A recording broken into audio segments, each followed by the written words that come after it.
नीलसंड इलाके में दहेज दांगों ने एक विवाहिता को पहले जहर खिलाया, फिर उसकी पीट कर हत्या कर दी। आरोपी फरार चल रहे हैं, जिनकी तलाश में पुलिस जुट गई है। इसी थाना परिसर के अंदर पड़ा है ये बक्सा, और इस बक्से में बंद ये बोरा चीख चीख कर कह रहा है, मुझे इंसाफ दो। इस बोरे में बंद है भोरा थाना के तहत पड़ते गांव गारुनुहा की रहने वाली उस अबला मंजू की अस्थियां, जिसकी यादें अब सिर्फ तस्वीरों में ही। डॉक्टर, आ તમારી ન્યૂઝ ચેનલ બંધ કરો અને મને સિરિયલ જોવા દો। નારાયણી, આપણે જાગૃત નાગરિક હોવાને નાતે આ દેશ અને દુનિયાની દરેક ખબર ઉપર નજર રાખવી જ જોઈએ। અને ભાઈ આ તારા સાસુઓના ઝઘડાની સિરિયલ કરતા શાંતિથી ન્યૂઝ જો। આ તમારી ન્યૂઝ ચેનલમાં આવે છે શું? ભ્રષ્ટાચાર, બળાત્કાર, ચોરી, લૂંટફાટ, only domestic violence. Domestic violence, એકદમ સાચી વાત કરી। નારાયણી, તે ક્યારે પણ એવું સાંભળ્યું છે કે કોઈ પણ વહુને ત્રાસ આપવામાં, મારી નાખવામાં કે સળગાવી નાખવામાં કોઈ સસરા, જેઠ કે દિયરનો હાથ હોય? ક્યારે પણ નહીં। વહુને ત્રાસ આપવામાં અને મારી નાખવામાં હંમેશા સાસુ અને નણંદનો જ હાથ હોય છે। તમારી સાથે વાત કરવી ને એટલે ગુનો છે। તમે તમારે બેઠા બેઠા ગણતરી કરે રાખો કેટલી સાસુ અને નણંદે ભેગા મળીને કેટલી વહુને સળગાવી દીધી। હું આ ચાલી। અરે પણ સાંભળ તો ખરી, આ રમ્યા દેખાતી નથી। રમ્યા અને વહુ ડોક્ટર રાધાને ત્યાં રૂટીન ચેકઅપ માટે ગયા છે। સારું। शेखपुरा के अरियरी इलाके में जमीन विवाद में जमकर गोलीबारी हुई। इस खूनी झड़प में दोनों ओर से कई लोग जख्मी हो गए हैं।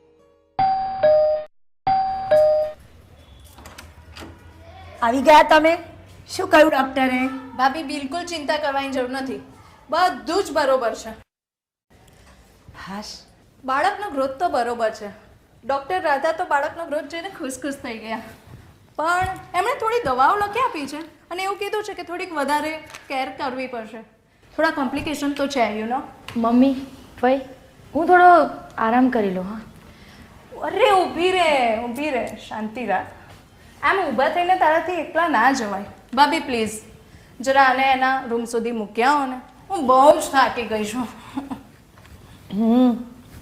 સ્વાતિ, ઓ સ્વાતિ, આવી મમ્મી। જી મમ્મી। પ્રતિમાને હાથ પકડીને એના રૂમમાં મૂક્યા। જી મમ્મી।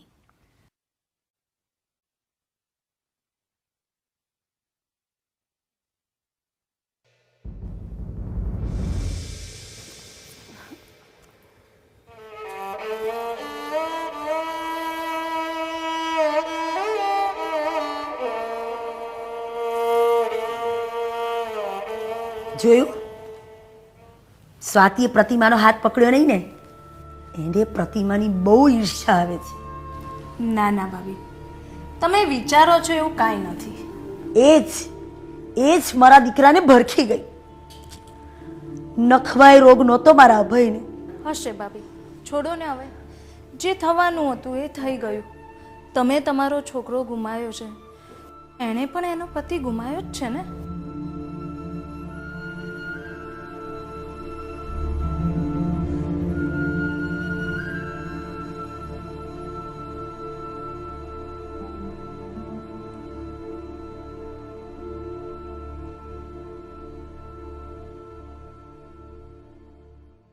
ચાલો અંકલ, અમે નીકળીએ, બહુ લેટ થઈ ગયું છે। હા, અને બધાએ રવિવારે અમારે ત્યાં દુર્ગા પૂજામાં જરૂરથી આવવાનું છે। હો? હા, અમે બધા જ આવીશું। હા કમ્પાઉન્ડર, તારે તો ચોક્કસ આવવાનું છે, અને એ પણ દીદીને લઈને, યાદ રાખજે। હા, અરે એ સાત ચોપડી, આ ડોક્ટર ને કમ્પાઉન્ડરમાં શું ફરક હોય તને કેવી રીતે ખબર પડે? યક્ષ, એનું કારણ ખબર છે તને? કારણ કે તમે દીકરા હતા, કુળના દીપક હતા। મારે પણ ભણવું હતું, ડોક્ટર બનવું હતું, પણ હું દીકરી હતી, અને દીકરીઓએ તો સાસરે જઈને ઘરના કામો જ કરવાના હોય ને। સાસુ સસરાને સ્વાદિષ્ટ રસોઈ બનાવીને જમાડવાની હોય, એ જ હોય ને અમારી સ્ત્રીઓની જિંદગી। માટે જ મારી મમ્મીએ મને ભણવા ન દીધી, અને મને મારે પણ ભણવાનું છોડી દેવું પડ્યું।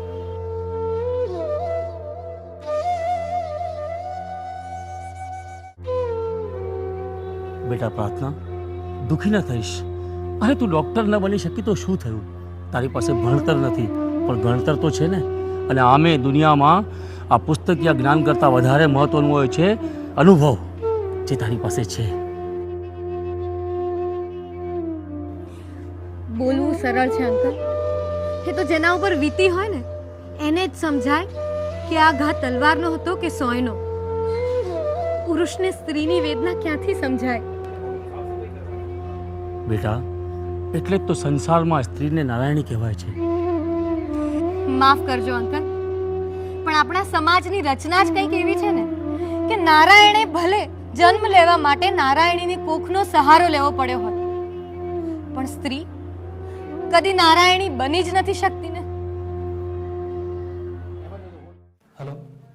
Look Yaksh, please take care of પ્રતિમા.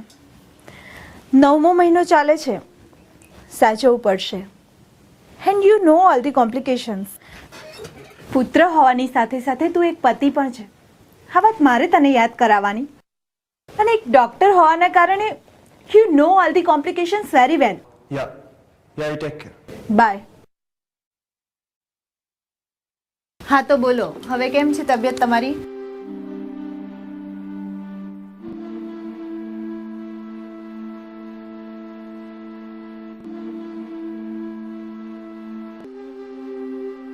અરે પ્રતિમા, હા શું કરે છે?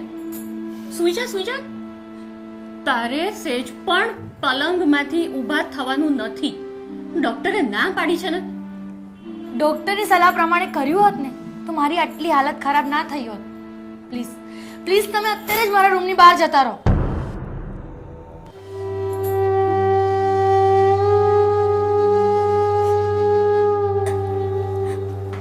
ભાભી, ભાભી શું થયું?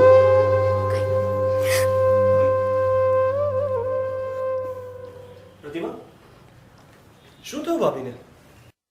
કેમ આમ રડતા રડતા ગયા? તમે આવતીકાલથી મારા માટે એક નર્સને બોલાવી લેજો. આ તમારા સ્વાતિ ભાભી કે બીજું કોઈ પણ મારા રૂમમાં આવે છે ને મને બિલકુલ ગમતું નથી. જો સ્વાતિ ભાભી જેવી રીતે મારા ભાભી છે એવી રીતે તારા પણ ભાભી છે કે નહીં? અને તું નર્સની વાત કરે છે. નર્સની સાથે તું 1 કલાક પણ નહીં રહી શકે. અને સ્વાતિ ભાભી તારું જેટલું ધ્યાન રાખે છે એટલું નર્સ રાખવાની છે. સોરી યક્ષ, પણ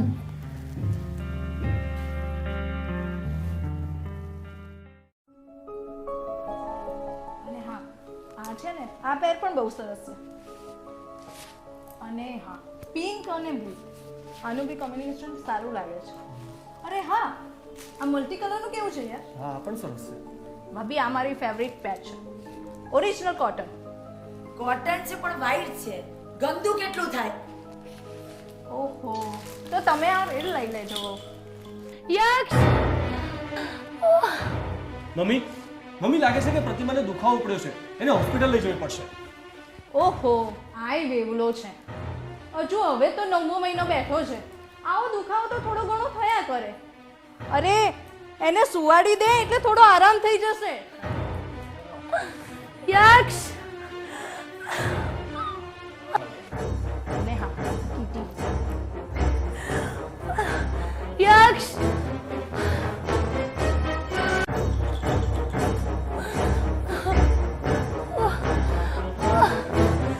યક્ષ, યક્ષ, પ્રતિમા, યસ. પ્રતિમા, મને ખૂબ જ પેન થાય છે. તું ડોક્ટરને ફોન કર, મને ખૂબ જ પેન થાય છે.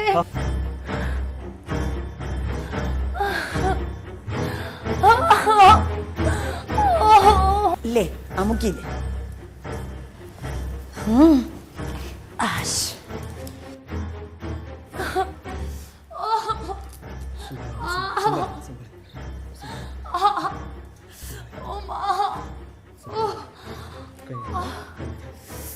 યક્ષ, તું પ્રતિમાને કોના દવાખાને લઈ જઈ રહ્યો છે? ડોક્ટર રાધા તો આઉટ ઓફ સિટી છે. અરે એ આઉટ ઓફ સિટી છે તો શું થઈ ગયું? હું એને ડોક્ટર નિધિના ત્યાં લઈ જઈ રહ્યો છું. ખબરદાર, ત્યાં જવાની જરાય જરૂર નથી. મમ્મી, એના કરતા પ્રતિમાને મમ્મી ડોક્ટર નિધિને મોટા ભાઈ તો ફ્રેન્ડ હતા અને એમની ટ્રીટમેન્ટ તો આખા શહેરમાં વખણાય છે. હવે એમનું ક્લિનિક આપણા ઘરેથી દૂર છે એટલે આપણે ડોક્ટર રાધાને કન્સલ્ટ કરી હતી. ડોક્ટર નિધિ પોતે તો બાળક પેદા કરી શકતી નથી, વાંજણી છે અને બીજાને બાળક પેદા કરાવશે. સોરી મમ્મી, નિધિ રાહ જોતી હશે. ચાલો કઈ નહીં.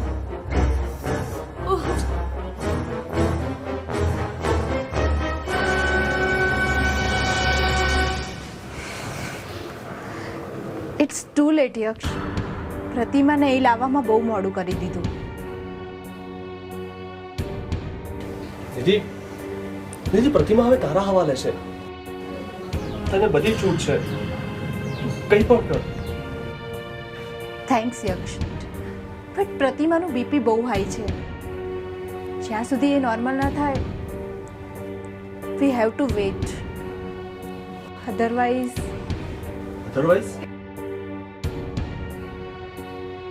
વોટ? બેટા કેમ છે પ્રતિમાને? અંકલ, તમે પણ એક ડૉક્ટર છો. You know situation is very critical.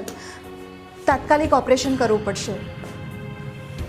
બેટા મને તારામાં પૂરો વિશ્વાસ છે અને અમે તારા મનની પરિસ્થિતિ સમજી શકીએ છીએ. બેટા તને જેમ ઠીક લાગે ને એમ કર. કેરી on. Uncle, I will try my best. પણ કદાચ હું માં કે બાળક બેમાંથી કોઈ એકને જ બચાવી શકીશ. તો મારા દીકરાને જ બચાવજે. બેટા બેટા મારી દીકરીને બચાવી લેજે. અરે સંતાનો તો ભવિષ્યમાં બીજા પણ પેદા થઈ શકશે. પ્લીઝ મારી દીકરીને બચાવી લે.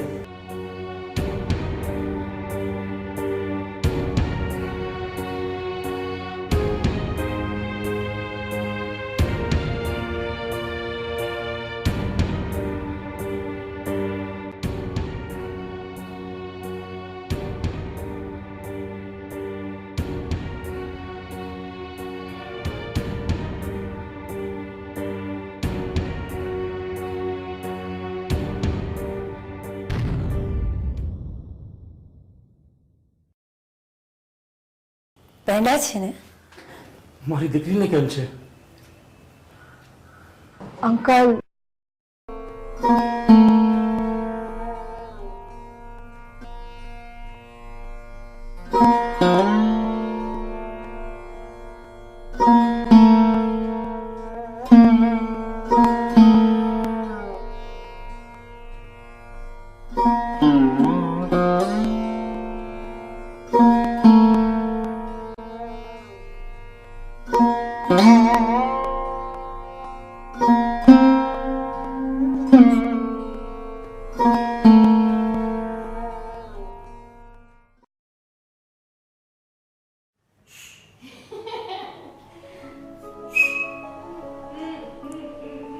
સુબ્રતો, મારે તને એક વાત કહેવી છે, એટલે જ તો મેં તને ઘરે બોલાવ્યો છે.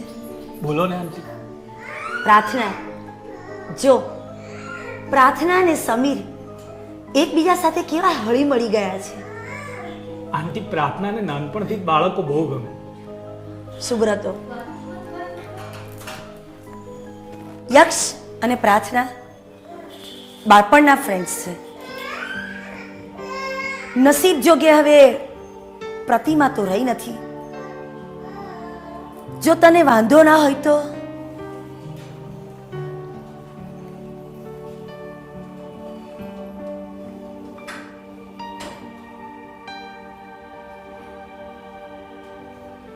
મને શું વાંધો હોય આંટી? જો પ્રાર્થના અને યશને આ સંબંધ સાથે કોઈ પ્રોબ્લેમ ના હોય તો મને વાંધો નથી. પણ મને વાંધો છે. મને આ સંબંધથી વાંધો છે. અરે હજુ તો 1 વર્ષ થયું છે પ્રતિમાના મૃત્યુને, અને તમે મારા લગ્ન કરવા માંગો છો? મને આ સંબંધ મંજૂર નથી. અને તમને જો લગ્ન કરાવવા જ હોય તો પહેલા ભાભીના લગ્ન કરો. ભાઈ, તમે આ શું બોલો છો? અરે સ્ત્રી ક્યારે કોઈ કાળે જિંદગીમાં બે ભાવ ના કરે. મારા નસીબમાં તો જે થવાનું હતું એ થઈ ગયું. પણ તમે સમીરનો વિચાર કરો, એ હજુ બહુ નાનો છે. ભાભી ભાઈનું મૃત્યુ થયું ત્યારે સંધ્યા પણ તો નાની જ હતી ને. ભાઈ, એક કહેવત છે, તમને કદાચ ખ્યાલ હશે, ઘોડે ચડનારો બાપ મરજો પણ જન્મ આપનારી માં ના મરજો. ભાઈ, તમે મારી આટલી વાત નહીં માનો? ઓકે, હું લગ્ન કરવા તૈયાર છું, પણ મારી એક શરત છે. સૌ પ્રથમ તમે લગ્ન કરશો, ત્યાર પછી જ હું લગ્ન કરીશ. ના ભાઈ, ખોટી જીદ ના કરો. હું કોઈ કાળે બીજા લગ્ન નહીં કરું. જુઓ, તમારે પ્રાર્થના સાથે લગ્ન કરવા જ પડશે. તમને મારા સમજે, તમને મોટા ભાઈ ના સમજે, તમને પ્રતિમા ના સમજે. ભાભી, જે રીતે હું દર વખતે તમારી સામે હારું છું, એવી રીતે આજે પણ હારી ગયો છું.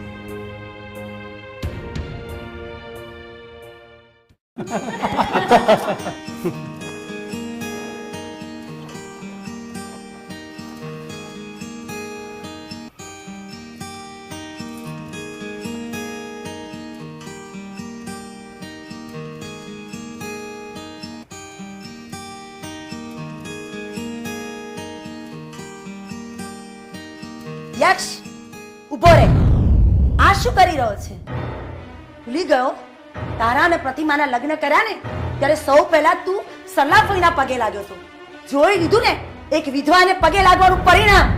મમ્મી, જન્મ અને મૃત્યુ આપણા હાથમાં નથી હોતું, ભગવાનના હાથમાં હોય છે. તેમાં સરલાફોઈનો શું વાંક છે? એનો દીકરો નપાવટ છે, ચોર છે, લૂંટારો અને ખૂની છે. છેલ્લા 10 વર્ષથી જેલમાં છે. એના આશીર્વાદ લેવાની કોઈ જરૂર નથી. વાહ મમ્મી વાહ, શું તમારું ગણિત છે. આ ફોઈ અમેરિકામાં રહે છે, એમનો છોકરો ડોક્ટર છે, ડોલરમાં કમાય છે, એટલે એ સારો કુલદીપક ગણાય. અને સરલાફોઈનો દીકરો જેલમાં છે, એટલે સરલાફોઈ ખરાબ. શું તારું ગણિત છે મમ્મી? શું ગણિત છે? યક્ષની વાત બિલકુલ સાચી છે. અરે સંતાનો ખરાબ પાકે ને તો માનો ક્યારે પણ વાંક નથી હોતો. અરે વાંક તો હોય છે માત્ર ને માત્ર સંજોગો અને સમયનો. નારાયણી, જરા વિચાર તો કરી જો કે આ સરલાબેનના છોકરાની જગ્યાએ આપણો દીકરો યક્ષ હોત તો. નારાયણી, આ સમાજમાં જો કોઈ સ્ત્રીનું દુશ્મન હોય ને તો એ સ્ત્રી પોતે જ છે. પછી એ સાસુના રૂપમાં હોય, વહુના રૂપમાં હોય કે પછી નણંદના રૂપમાં. તું જાણે છે, આ પ્રાર્થનાના માતા પિતાએ પણ એને આગળ ભણાવી નહીં. કેમ? કારણ કે તેઓ જાણતા હતા કે આ પણ એક સ્ત્રી જ છે, અને સ્ત્રીને તો માત્ર ને માત્ર એક જ કામ હોય કે સાસરિયામાં જવાનું અને રસોઈ બનાવવાની, છોકરાઓને ઉછેરવાના અને ઘર સંસાર ચલાવવાનું. એનાથી વિશેષ કંઈ જ નહીં. વાહ રે નારાયણી વાહ. નારી, તું નારાયણને જન્મ તો આપી શકી, પણ ક્યારે નારાયણી ન બની શકી. તો પછી શાને તું કહેવાય નારાયણી? નારી, તું નારાયણી કહેવાય. હા, નારાયણી કહેવાય. પણ જોને તારો અનાદર થાય, કેટલો અન્યાય થાય. જો બાળકી જન્મે તો પેંડા નહીં, જલેબી વેચાય. મોટી થાય તો શાળામાં નહીં, ઘરમાં ગોંધાય. પળે પળે તને નાનમ અપાય. પણ હા, તું નારાયણી કહેવાય. પરાયું ધન કહેવાય ને યુવાનીમાં સાસરે તગેડાય. પ્રસૂતિમાં જ્યારે તું પીડાય ત્યારે સૌએ હરખાય. પળે પળે તને નાનમ અપાય. પણ હા, તું નારાયણી કહેવાય. પુત્ર થાય સજ્જન તો સઘળું કુળ વખણાય.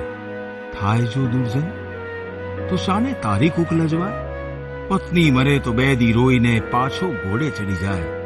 ને વિધવાને સફેદ સાડીમાં લપેટીને એનું વ્યક્તિત્વ લૂંટાય. માતાના વાત્સલ્ય માટે નારાયણ પણ લલચાય, કરી વંદન જગતજનીને, યજુ કરે એક જ સવાલ, નારી જો તું દીપાવે બે કુલ તો શાને કુલદીપક ના કહેવાય?